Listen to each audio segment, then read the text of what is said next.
Ang mabuting balita ng Panginoon, ayon kay San Lucas.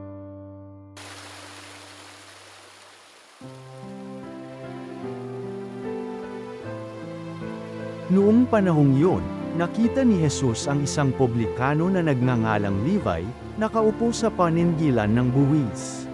Sinabi sa kanya ni Jesus, "Sumunod ka sa akin." Tumindig si Levi, iniwan ang lahat, at sumunod kay Jesus. Si Jesus ay hinandugan ni Levi ng isang malaking piging sa kanyang bahay. Nakasalo niya roon ang mga publikano at ang iba pang mga tao. Nagbulong-bulongan ang mga Parisiyo at ang kanilang mga kasamang eskriba. Sinabi nila sa mga alagad ni Jesus, "Bakit kayo kumakain at umiinom na kasalo ng mga publikano at ng mga makasalanan?" Sinagot siya ni Jesus, "Hindi nangangailangan ng manggagamot ang walang sakit kundi ang may sakit. Naparito ako, hindi upang tawagin ang mga matuwid kundi ang mga makasalanan upang magsisi." Ang mabuting balita ng Panginoon.